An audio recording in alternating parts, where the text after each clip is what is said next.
오신 모든 성도들 위해 우리 하나님의 은혜와 평강이 충만히 임하시기를 바랍니다. 무더운 여름 폭염이 계속 쏟아지고 있습니다.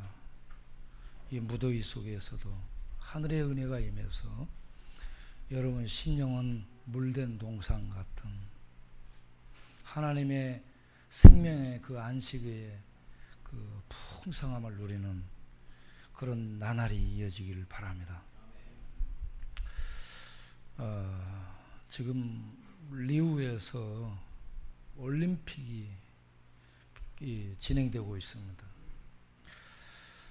저도 그 모든 경기를 좋아해서 이렇게 보고 있는데 특별히 양궁 선수들을 이렇게 보여주니까 보게 됐습니다.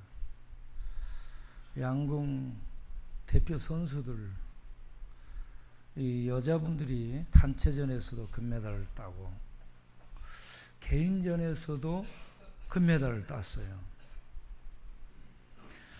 제가 그 선수들을 어떤 이력을 가지고 있는가 검토를 해봤습니다. 남자도 선수들을 검토를 해봤습니다. 바람이 불잖아요. 활시를 당길 때 바람이 불면 이게 굉장히 흔들립니다.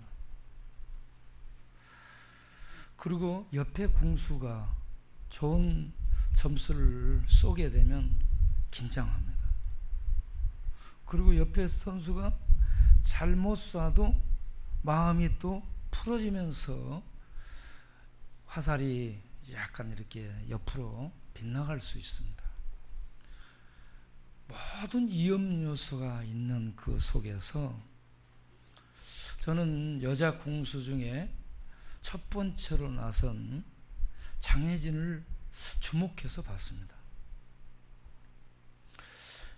장혜진 다음에 두 번째가 기보배였고 세 번째가 최미연이었죠. 최미선. 그런데 최미선은 20살이고 우리나라 궁수 1위입니다. 그런데 이 두 뒤에 2번, 3번 쏘는 애들은 날카로운 면들이 있었습니다. 그런데 첫 번째 쏘는 궁수 장혜진은 날카롭지가 않아요. 그런데 그 기풍이 담대함이 있어요. 그러면서도 마음의 평정심이 화살 속에 묻어 나오는 것을 봤습니다. 야, 제가 누굴까 하고 봤어요. 제가 종교를 전부 검토를 해봤습니다.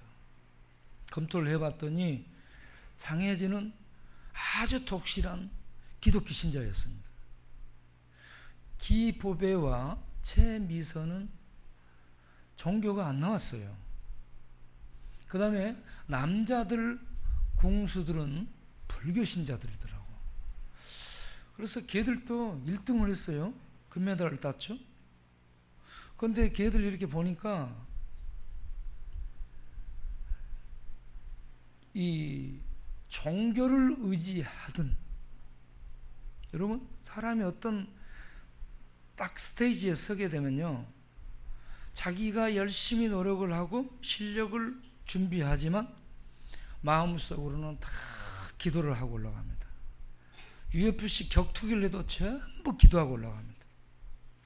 서로 치고 받고 하는데도 서로 양쪽 다 기도하고 있습니다. 그래서 그런 자리에 나가면 누구나 다 신을 찾는다는 것을 봐요. 인간의 연약함이죠. 그런데 종교가 상당한 안정을 줍니다. 심리적 안정을 가져다 줘요. 종교 말고도 마인드 컨트롤이 상당히 자기를 안정을 시켜줍니다. 또 담력 훈련을 한 사람들은 훈련이 상당한 안정을 갖다 줍니다. 그런데 이 다른 사람들, 하나님을 믿지 않은 종교의 힘을 의지했다든지 마인드 컨트롤을 했다든지 이런 사람들은 하고 나서 결과를 내가 해냈다라고 합니다. 그런데 하나님을 믿는 사람들은 표현이 내가 한 것이 아니고 하나님이 하셨습니다. 이렇게 표현이 달라요. 제가 장혜진을 이렇게 살펴보는데 마지막에 이 금메달로 확정이 된 다음에 활 내려놓고요, 온 세계 매스컴이 보고 있는 가운데 두 손을 모으더니 감사 기도를 하는 거예요. 여러분, 요즘 매스컴에서요, 하나님 믿는다고 감사 기도하면 악플을 얼마나 다는지 몰라요. 무지무지한 욕들을 합니다. 뭐 담을 수 없는, 들을 수 없는 욕들을 쏟아붓습니다.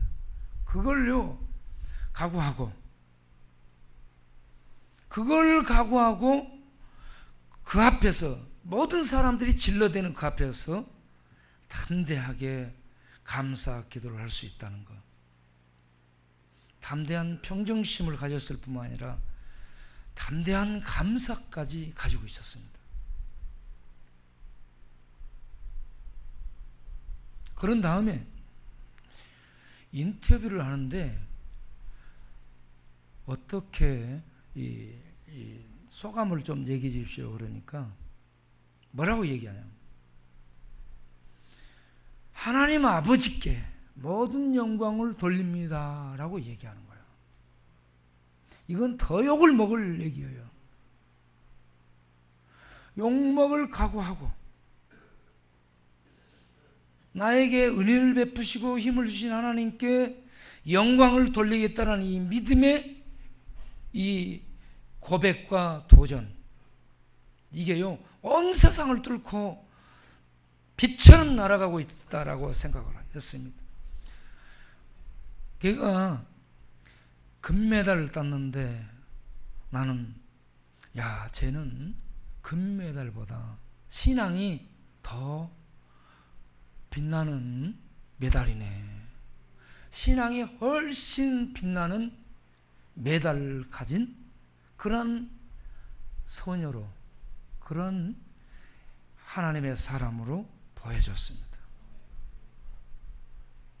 요즘 악플 때문에 수그러들고 있는 교회의 이 사람들, 이런저런 세상의 공격 때문에 복음 전도하는 것을 나가서 부끄럽다고 못하는 교회들인데, 걔는 모든 매스컴이 지켜보는 앞에서 떨리는 목소리로 감사하고 하나님께 영광을 돌릴 때 참 감동이었습니다. 이런 사람, 이런 믿음의 고백을 하는, 하나님의 이름을 영광스럽게 해줄 수 있는 이런 믿음의 사람들이 정말 필요하다 생각을 하면서 우리가 어디에 있든지 이런 믿음의 사람들로 자리에 설 수 있어야 되지 않을까. 우리가 그런 소원을 가져볼 수 있기를 바랍니다. 그런데 그 장혜진이 이렇게 좋아하는 성경 구절이 뭘까? 제가 이렇게 살펴봤는데, 장혜진이 좋아하는 성경 구절이 두 군데였습니다. 하나는 요한일서 5장 4절입니다. 무릇 하나님께로서 난 자마다 세상을 이기느니라. 세상을 이긴 이김은 이것이니 우리의 믿음이니라. 페이스북에 리우로 떠나기 전에 기록한 하나님의 말씀입니다. 그리고 거기서 물었습니다. 기자들이 어떤 말씀을 의지하는가 물었을 때 빌립보서 4장 11절, 내게 능력 주시는 자 안에서 내가 모든 것을 할 수 있느니라. 이 말씀을 좋아해서 암송한다라고 얘기합니다. 여러분, 우리가 하나님을 믿고 말씀을 다 믿고 좋아하고 많은 부분을 암송하죠. 그런데 특별히 좋아하는 자기만의 성경 구절들이 있어야 되고, 이 구절들을 반복해서 이 구절들을 암송하고 묵상할 때 속에 이 말씀으로 말미암은 하늘의 이 생명의 불, 하나님의 말씀의 능력이 우리 심령 속에 확 불이 붙어야 되는 겁니다. 능력은 예수 그리스도 파이어입니다. 예수 그리스도의 불이에요. 이 땅이 소멸되고 사라지는 수그러드는 이런 어떤 능력이 아니라 우리 속에서 모든 걸 불태우며 타오를 수 있는 하나님의 능력이 말씀과 함께 우리 안에서 말씀을 묵상하고 말씀을 상고할 때에 불이 붙어서 타올라야 되는 겁니다. 그렇게 할 때 우리는요, 바람이 불어와도 또 이런저런 사탄의 이 입이 집어삼킬 듯이 우리를 덮쳐올지라도 그 안에서도 평정심을 잃지 않고 담대히 화살을 쏜 소녀처럼 담대한 용기로 나아갈 수 있는 줄로 믿습니다. 여러분 각자가 좋아하는 말씀들이 있어야 돼요. 저는 위기를 만날 때마다, 어려울 때마다 제가 수없는 기도를 하는데 그 기도를 할 때마다 제 속에서 불이 되어서 나가는 하나님의 말씀이 마가복음 9장 23절 할 수 있거든요. 무슨 말이냐? 믿는 자에게는 능치 못할 일이 없느니라. 아멘. 믿는 자에게는. 저는 이 말씀을 오래 수도 없이 수천만 번을 암송했다라고 묵상했다라고 할 수 있는 이 말씀인데, 이 말씀을 이렇게 생각할 때마다 이 말씀은요, 돈 많은 자에게 능치 못할 일이 없느니라가 아니고 권력 있는 자에게 능치 못함이 있는 것이 아니고 최고 경영자에게 능치 못함이 없는 것이 아니고 미국 하버드 대학을 나온 머리 좋은 사람들에게 능치 못함이 있는 것이 아니고 조건을 다 떠나서 믿는 자에게, 할렐루야, 믿는 자에게는 능치 못할 일이 없느니라. 이 말씀이요, 얼마나 위로가 되고 얼마나 힘이 되는지 모릅니다. 생의 어려움을 만나고 우리는 위기를 만날 수 있습니다. 그럴 때마다 여러분들에게 이 속에서 그런 모든 것들을 타고 넘고 돌파해낼 수 있는 하나님의 말씀의 불이 여러분 묵상과 함께 확 살아나는 그런 은혜가 있기를 바랍니다. 그래서 사탄의 모든 화전을 불태워버리고 소멸하고 사탄이 쏘는 이러한 독중들의 이 독들을 다 소멸하면서 광야를 전전할 수 있는 용맹을 발휘하는 하나님의 사람들이 될 수 있게 되기를 바랍니다. 장혜진이요, 저는 참 감격 속에 훌륭한 신앙인이었구나 박수를 보냈습니다. 쭉 살펴보니까 신앙생활을 꾸준하게 아주 잘해왔어요. 그 아버지로부터 해서 꾸준하게 이렇게 신앙생활을 해왔습니다. 세상에 빛들이 될 수 있도록 우리가 담대히 꾸준히 주를 신뢰할 수 있는 하나님의 사람들이 될 수 있기를 바랍니다. 그러면서 제가 살펴본 게 있는데, 이번에 올림픽이 열리고 있는 리우가 어떤 것인가, 도대체 이 의미는 뭔가 살펴봤습니다.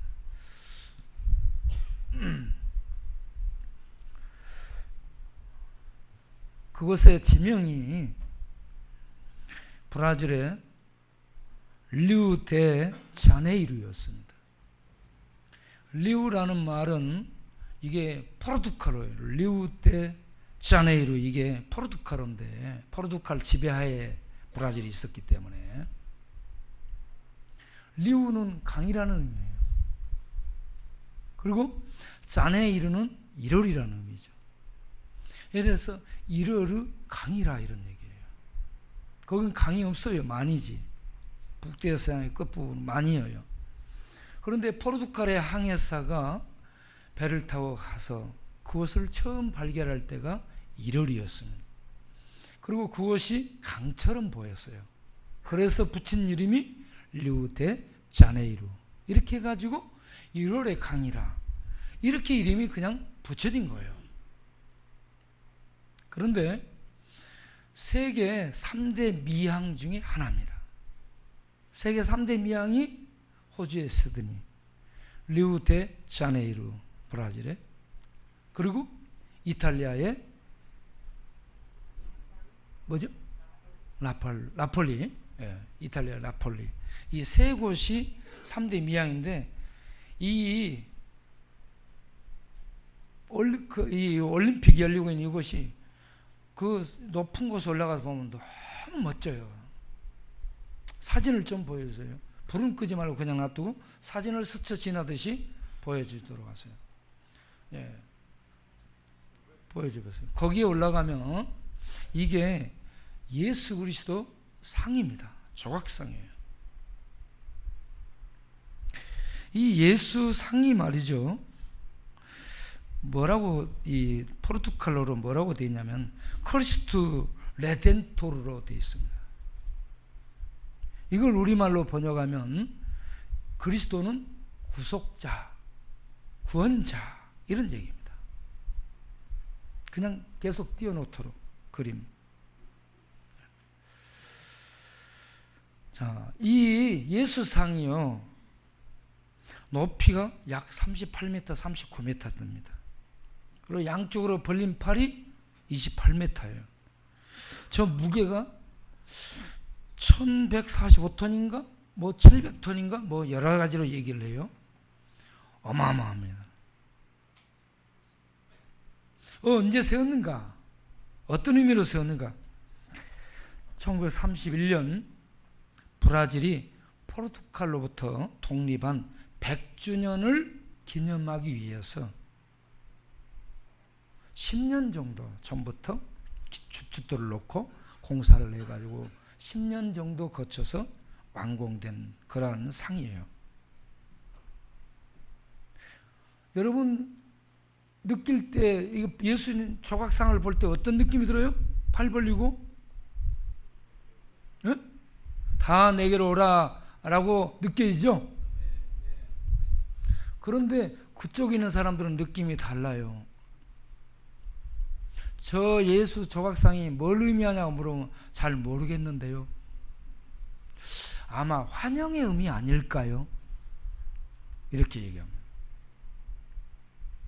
어떤 환영이에요? 이 예수님의 이 조각상이 있는 이곳이 이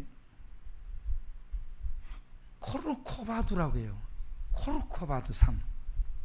약 704m 정도 되는 코르코바두 산 정상이 있는데 이 예수 조각상 있는 전망대에 올라가서 이 섬 있는 이 바다를 바라보는 관광객들이 해마다 180만 명 정도가 찬다고 그렇습니다. 코르코바도에 있는 예수상이요 다 내게로 오라가 아니고 관광 상품의 모델이 되고 있습니다. 예수님은요 구원자가 아니에요. 지금 다 날 보러 와라. 그래 관광 상품의 모델이에요.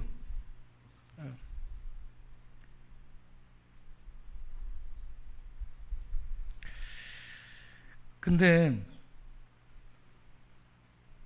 브라질 이 리우에만 이러한 이 관광 상품으로 예수님이 상이 있는 것이 아니라 달리 우리들이 금방 연상해서 볼 수 있는 것이 예루살렘입니다.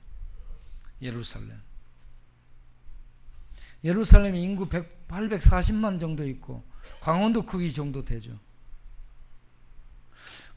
그런데 이 예루살렘이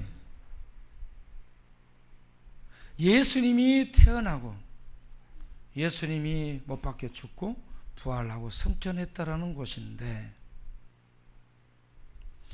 정작 거기에 있는 사람들은 예수님을 믿는 사람이 전 인구의 2%도 안 됩니다. 그것도 기독교 하게 되면 천주교와 개신교를 합쳐서 하는 얘기예요. 개신교 숫자는 16만 명 정도밖에 안 된다고 그렇습니다.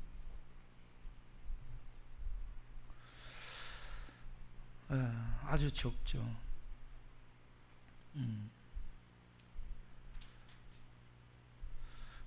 대부분이 유대교고요. 70% 이상이 유대교고, 이슬람이 약 20%, 개신교는 뭐 아주 안 되고 얼마 안 되고, 기독교, 천주교, 개신교 합쳐서 2%. 예수님 태어난 곳, 예수님 발자취 전부 예수 선전해요. 예수님 보러 가. 그런데 거기 있는 사람들이 예수님을 안 믿습니다. 관광 상품이에요. 예수님이 태어나서 발자취를 밟은 모든 성지가 전부 관광 상품입니다. 이스라엘 나는 게 없죠. 관광으로 먹고 삽니다. 1년에 이스라엘 예루살렘 성지를 방문하는 관광객들이 300만 명입니다. 리우에 있는 코르코바드 예수 조각상 보러 간 180만에 비해서 예루살렘 방문하는 자들이 300만으로 훨씬 많습니다. 그 중에 한국 사람이 약 2만 명 이상 된다고 얘기합니다. 해마다. 한국 사람들도 많이 가는 거죠.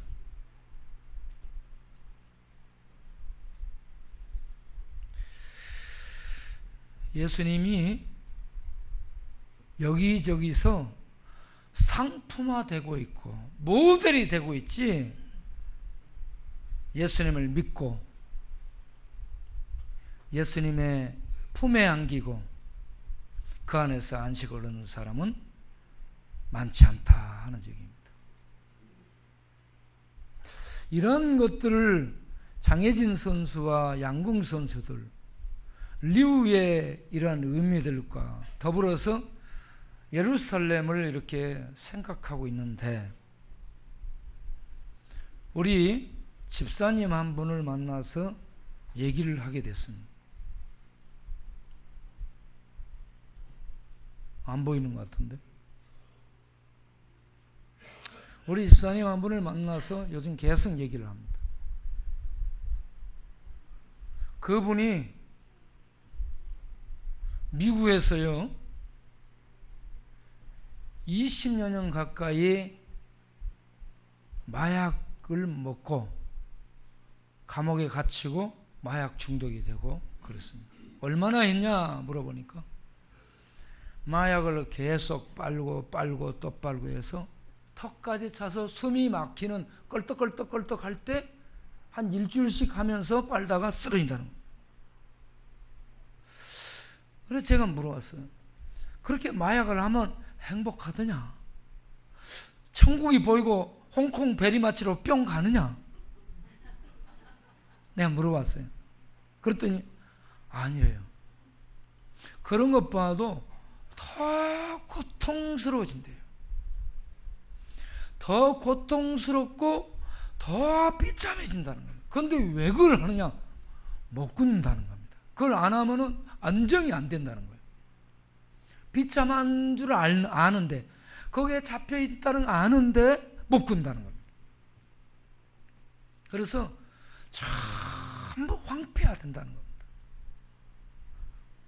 그러면서 계속 얘기를 하는데, 마약을 살 때 어떻게 사느냐? 마약을 사러 갈 때도 늘 두리번거린대요. 경찰이 오나 안 오나. 항상 불안하답니다. 그래가지고 마약을 사는데 속의 내용물 확인도 안 해보고 돈만 주고 받아온다는 겁니다. 살피고 와서 보면 설탕이 들어있기도 하고 돌이 들어있기도 하고 그렇다는 거예요. 그렇게 마약을 사온 다음에 마약할 때 어떻게 하느냐? 전부 마약을 하기 위해서 방으로 들어간대요. 빨아야 되니까 이 담배 빨뿌리처럼 해가지고 이렇게 넣고 빠는 거예요.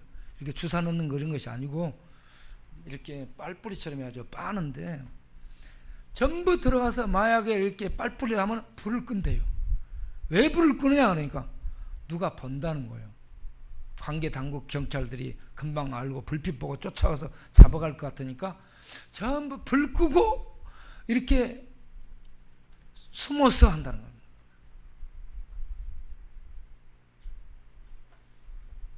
그리고 마약을 하게 되다 보면 나중에는요 공원 같은 데나 이런 데 주변에 돌아다니면서 하늘을 안 본대요. 전부 땅을 보고 다닌답니다. 마약하는 사람들은 뭘 봐요? 땅을 보고 다녀요. 땅을. 왜 땅을 보느냐? 땅에 있는 흙 무더기라든지 돌멩이라든지 이런 것들이 전부 마약으로 보인대요. 그래가지고요 이걸 마약을 줍기 위해서 가서 이렇게 흙을 파고 돌을 줍고 나무 사이에서 흙을 파고 손들이 전부 다 새카마대요. 그리고 흙을 파고 해치고 해가지고 이렇게 마약 중독에 빠져 있었던 사람이 선교회에 가서 선교회 도움 받아서 교회를 다니면서 교회에 도움 받고 왔다 갔다 하고 교회에서 이런저런 이수도 하고 그렇게 했다는 거죠. 그리고 또 아파 들어가고 또 마약하고 20년을 그렇게 마약을 하다가 추방을 당해서 한국 와가지고 우리 광야교회 온 지 7년이 됐습니다. 7년이 됐는데 몇 년 전에 나갔습니다. 돈 1,몇백만 원을 모아가지고 나갔는데 왜 나갔느냐 내가 물어보면 좀이 쑤셔서 못 있겠더래요. 답답해가지고 숨이 막히는데 그냥 나가야 된다는 여기를 벗어나야 되겠다는 생각. 그래가지고 갔대요. 근데 가서 보니까 이 술도 마시고 뭐 해봐도 아무 낙이 없더라. 낙이 없고 못하겠더래요. 그래서 돈을 다 안 쓰고 다시 들어왔다는 거죠. 다시 들어온 지 지금 몇 년이 됐는데 이제 정말 광야교회로 인도해 주신 것에 대해서 감사합니다 라고 얘기를 하는 거예요. 내가 그러면 구원의 확신이 있느냐? 물어보니까 구원의 확신이 있을 듯 합니다.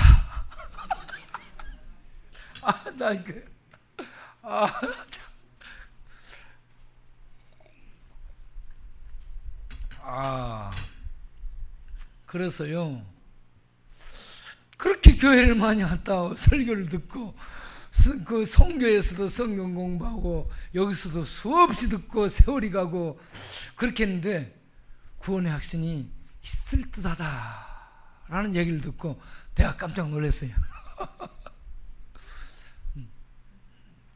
그래 어제 청년부 하면서 구원의 확신이 있는가 라고 청년부 물어봤더니 구원의 확신이 뭐예요?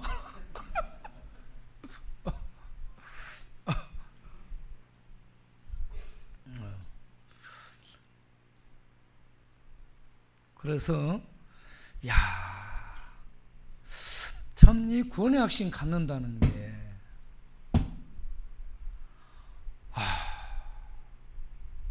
정말 이거 어떻게 사람의 이 힘쓰고 가르치고 노력하고 하는 것으로도 어렵구나. 구원의 확신 갖는 것도 어렵고요. 구원의 확신을 갖고 예수님 믿고 변화되는 것도 정말 어렵습니다. 변화되는 것도 어렵고 거기에서 한 걸음 더 나가 성장하고 성숙하는 거 정말 어렵습니다. 이게요 정말 영혼에 땀이 나는 이런 이 영적 싸움,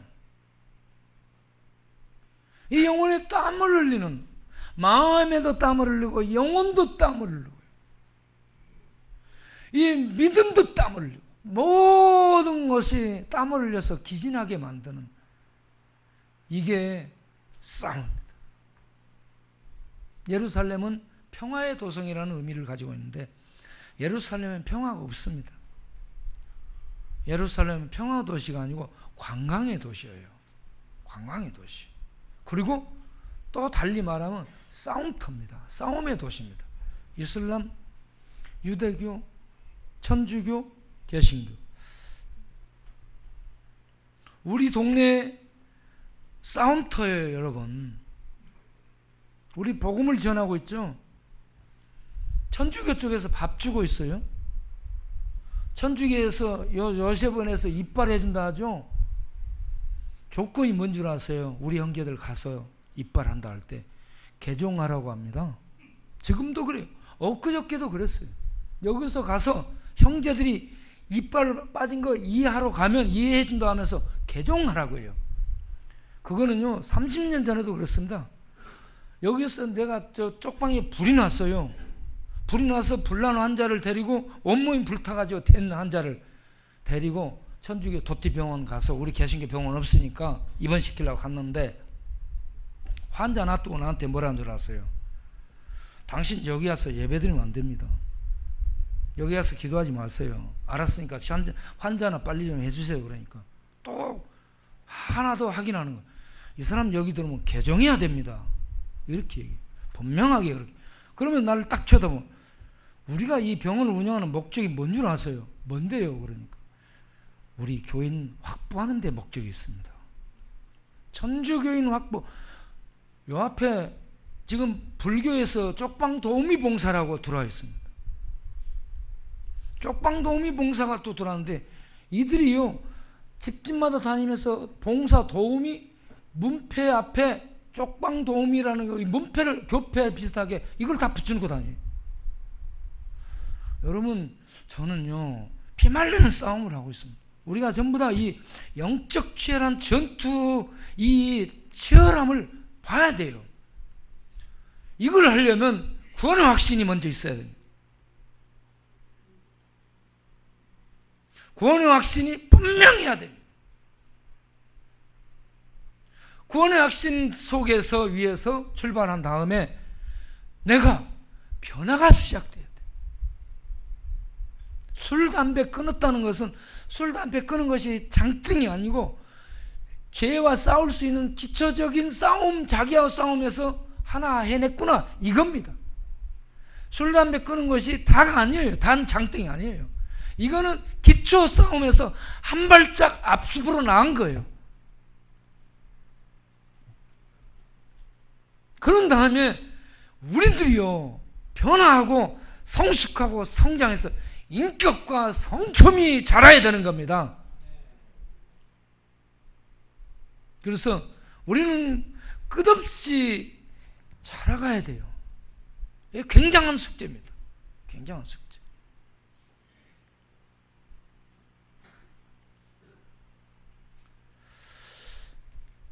쪽방에 들어온 우리 형제 사진을 하나 보내주세요. 정종호 형제 사진. 자, 이 친구는 중앙통 건달 출신이에요. 저하고는 안지 오래됐습니다. 넘겨보세요. 옆으로 또 넘겨봐요. 방 안에 들어가면 저런 걸 많이 붙여놨어요. 자, 저걸 좀 확대를 해주세요. 확대를 해준 그 가운데 뭐라고 되어 있냐면 한문으로 대죄인 있자고요. 보세요. 보세요. 대죄인 어찌할꼬.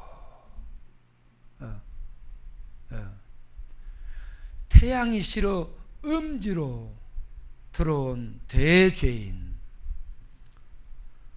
그래, 왜 이렇게 쪽방에다 자기를 가둬놓고 사냐고 물어보면 내가 죄가 너무 많아. 나를 감옥에는 갈 수 없고 나쁜 데 갈 수 없고 쪽방에다 자기를 가둬놓고 어떤 상태냐면 자기의 죄를 속죄해 나가는 상태입니다. 그런 식으로 백날 천날 가도 죄가 없어지는 거 아닙니다. 그러면서 제가 복음을 전하는 거예요. 그 옆에 보세요. 하나 더 옆으로 다른 그림을 보여주면 제가 이제 가서 수없이 만나서 복음을 전합니다. 그러면 뭐라고 얘기하는 줄 아세요? 목사님, 나는 지옥 갈 것 같습니다 라고 얘기해요.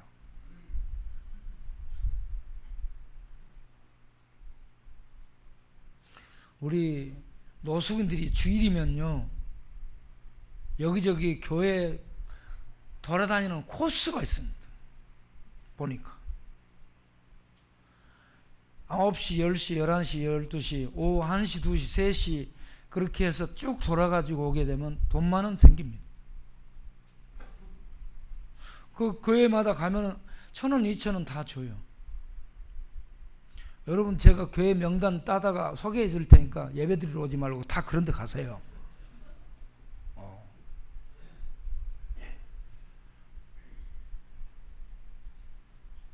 그런데 그렇게 해가지고 와서요 전부 술 마시고 거나하게 한 30명이 돌아다녀가지고 그 돈 모으면 30만 원이에요. 돌아가면서 술 사면 일주일 내에 술 마실 수 있어요. 그리고 주일이 되면 또 순회를 하는 거야. 그래가지고 교회에 돌아와서 또 걷어. 그러니까 주야장창 여기저기 대가리 부대들 앉아가지고 빡빡 깎고 앉아서 술 마시고 돈 어디서 나냐. 다 생기는 거예요. 그냥 아무 일 안 해도 교회만 가면.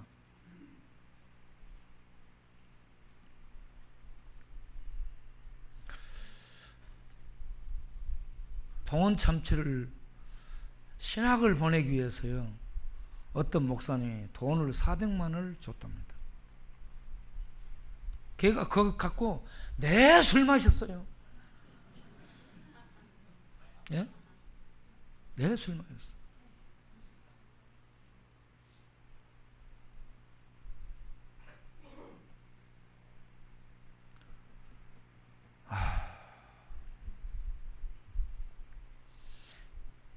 신학을 간 사람이 구원의 확신이 있을 때 가야 되고 사명을 받았을 때 가야 됩니다. 그렇지 않을 바에는 절대 신학하면 안 됩니다.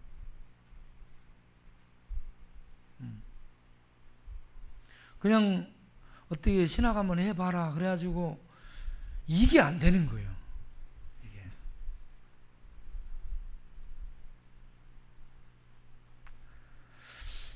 여러분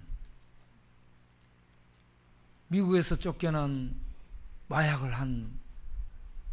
중독 속에 쫓겨난 집사님 그 많은 세월 동안 교회를 다녔는데 구원의 확신이 없습니다. 송종호 형제 그렇게 다니면서 복음을 전하고 그랬는데 자기가 나를 보고 뭐라는 줄 아세요? 목사님은 하나님이 보낸 하나님의 사람입니다. 그렇지 않으면 이 음지에 들어와서 살아남지 못했을 테고 이 음지에다가 이런 교회를 세우지 못했을 겁니다. 하나님이 보낸 사람 맞습니다 라고 인정을 하는데 하나님 말씀을 듣고 예수를 믿지는 않습니다. 나중에 보니까 쪽방 도움에서도 또 다니고 있더라고. 이게요 불교 쪽에서 가서 또 쑤셔놓습니다. 이거 굉장히 그리고 또 천주교에서 늘 이것저것 갖다 줘요. 그러니까 종교를 이용해 먹지 믿음을 가지려고 하는 그런 것들을 바탕을 다 헐어버리고 있다는 얘기죠. 우리가 지금은 치열하게 맨투맨으로 집요하게 복음을 전해서 한 사람 한 사람을 복음으로 낚는 그래서 어부라 하는 겁니다. 사람 낚는 어부는 한 명 한 명을 낚는 거예요. 어부가 돼야 됩니다. 그러기 위해서는 우리들이 먼저 구원의 확신을 가져야 돼요. 구원의 확신. 오늘 읽은 요한복음 19장 30절 말씀 이거는 굉장히 중요한 말씀입니다. 예수님이 오신 목적이 뭐예요? 아버지의 일을 하러 오셨잖아요. 구원을 이루러 오셨습니다. 십자가에 못 박혀서 비명 속에 죽어가는 분이 아이고 끝났네 이런 것이 아니에요. 아이고 하면서 에마디 소리 지르고 죽은 것이 아닙니다. 그런 것이 아니고요, 다 이루었다. 할렐루야. 따라서 합시다. 다 이루었다. 다 이루었다. 이 말씀은 테텔레스타이죠. 하나님의 뜻을 다 이루었다는 겁니다. 이게 현재 완료 수동태입니다. 하나님의 뜻을 현재 다 이루고 마쳤다는 얘기입니다. 그런데 내 힘으로 한 것이 아니라 하나님의 은혜로 했어요. 하나님이 함께 하심 속에. 그래서 수동태로 써있어요. 테텔레스타이가 어떤 단어예요? 어떻게 써야 되는 단어예요? 어디에서? 상인들이 썼던 단어입니다. 상인들이 언제 썼어요? 상대방에게 채무를 완납했을 때, 빌린 돈, 어떤 돈 거래를 완불했을 때 테텔레스타이 해서 끝, 완납, 완불, 완결, 더 이상의 어떤 채무관계가 없는 겁니다. 또 상인들이 세무서에다 돈을 낼 때, 세무서에 어떤 이 세무관계로 돈을 지불하게 될 때, 세무서에 돈을 완납했을 때 거기서 관공서에서 완불해서 찍어주는 단어가 테텔레스타입니다. 이렇게 해서 끝나는 거예요. 예수님은 십자가에 죽으시면서 우리들의 죄값을, 율법이 요구하는 모든 죄값을 완전히 지불하신 겁니다. 머리털만큼도 안 남았습니다.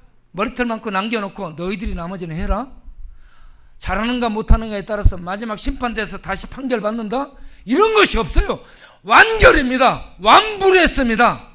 죄에 대해서는 완전 끝난 겁니다. 이것을 아는 것이 진리를 아는 겁니다. 요한복음 8장 32절에 뭐라고 되어 있어요? 진리를 알지니, 예수를 알지니, 이 말씀입니다. 예수님의 한 일을 알지니, 진리를 알지니 진리가 너희를 자유케 하리라. 할렐루야. 진리가 너희를 자유케 하리라. 예수가 너희를 자유케 하리라. 예수님이 너희를 자유케 하리라. 예수님이 행하신 구속이 너희를 자유케 하리라.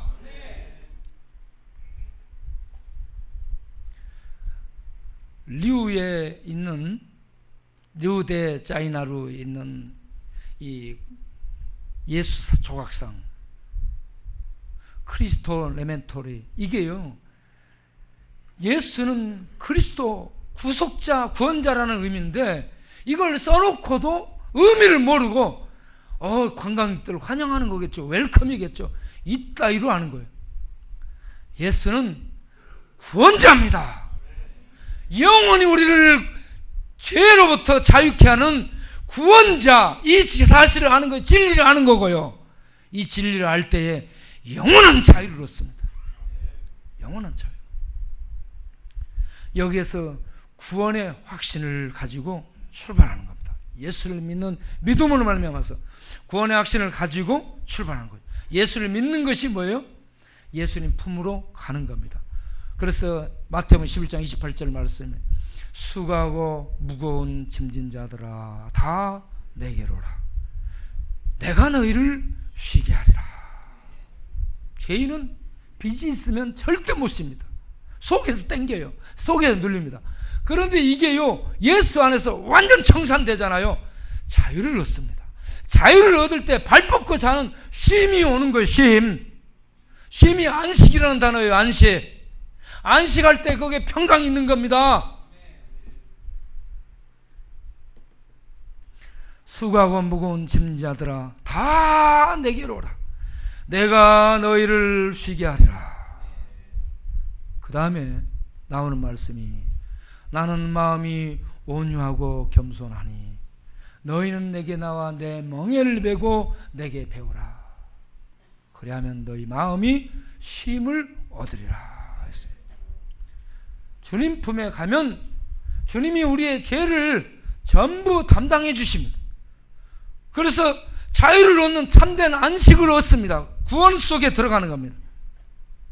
그리고 주님 멍에를 맨다는 것은요, 주님하고 관계를 맺고 주님 안에 이제 교제 속에 들어간다는 얘기입니다.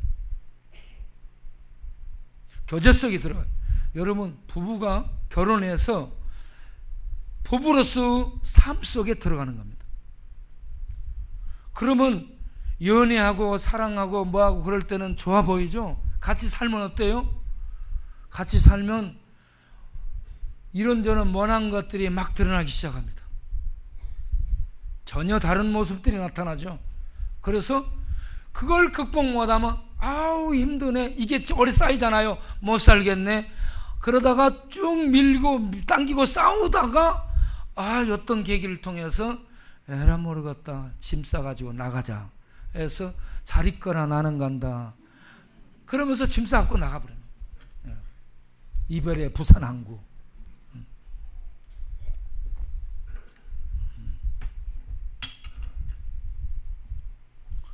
그런데 주님은 우리하고 성도들하고 부부관계 속에 들어가는 겁니다. 성도와 연합해서 한 몸 관계 속에 들어가요. 그런데 주님 품에 가서 관계를 맺고 교제하며 살아가는 삶이 왜 쉴 수 있고 왜 편안하고 왜 행복한가? 주님은 온유하고 겸손하기 때문에 그렇습니다. 온유하고 겸손. 온유가 뭐예요? 온유는 부드러움이에요. 따뜻함입니다. 온화함입니다.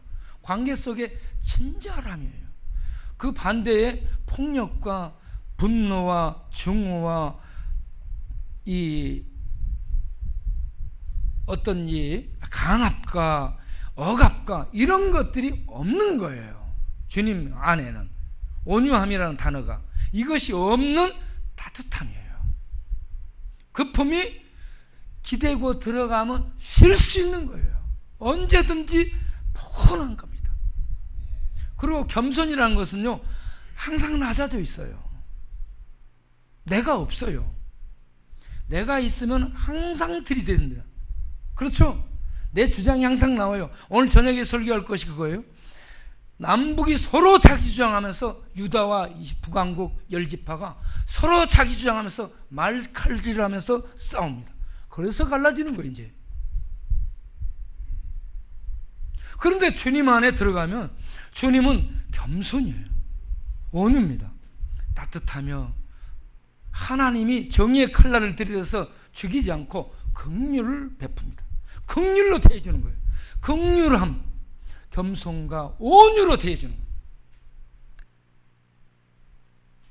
어머니 품이 왜 좋아요? 고양이 품이 왜 좋습니까? 고양이 품 반겨주는 일은 없지만 고향 가서 숲에 가서 눕게 되고 숲의 바람을 이렇게 만나게 되면 포근합니다. 어머니 품이 왜 좋습니까? 그 품은 언제 가든지 나를 있는 대로 받아줘요. 저는 27살 먹었을 때 집에 가서 누워서 자면, 그때 어머니나 아버지 살아계실 때 저를요, 밤에 잠을 안 자고 내려다보고 바라다보고 우리 애기 그러면서 저를 이뻐했었습니다. 자랄 때는 무지 맞았지만 굉장히 이뻐했습니다.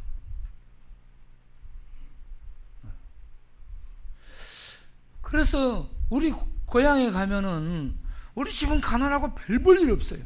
그런데 이런 사랑의 품이 고향의 품이고 어머니 품이잖아요. 하나님의 품이요, 온유와 겸손이고요. 이걸 한 단어로 얘기하면 긍휼입니다. 그래서 그 품은 들어가면 항상 쉬고 안식을 얻을 수 있어요. 그리고 주님의 멍에 아래 들어간다는 얘기는 주님이 책임지고 모든 일을 다 자기가 책임을 지는 거예요. 우리가 같이 하죠. 따라서 하면 주님 따라서 같이 가면서 일을 하죠. 잘하든 못하든 주님이 다 책임지는 겁니다. 너무 잘하려고 하지 마세요. 완벽하려고 하지 말아요. 제가요, 굉장히 정의롭고 정직했고 내 눈에 조금만 벗어나면 내가 질타했고요, 교무실이든 교수님이든 바로 공격했던 사람 중에 한 사람이에요.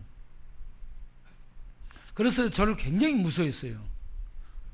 그런데 제가 나중에 풀어지기 시작했습니다. 노숙자들과 함께 살면서 이런저런 것들이 같이 노래하고 이렇게 같이 지내다 보니까 이 규정 가지고 있으면은 안 되는 거야. 그래서 이걸 풀고 한 거예요. 그래서 풀고 이들을 그냥 있는 그대로 받아들이고 내가 그들 속에 들어가게 된 거예요.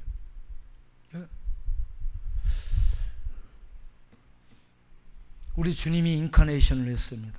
죄인들 속에 들어오셔서 세리와 창기 속에 들어갔습니다. 그들에게요 정의의 칼날 가지고 너희들을 성전에 들어올 수 없어 가 이러지 않고 그 속에 들어가서 세리와 창기의 죄를 주님이 짊어지고 골고다 십자가를 향해 나아갔습니다. 긍휼의 사랑으로 그들을 받아주시고 그들을 품고 간 겁니다.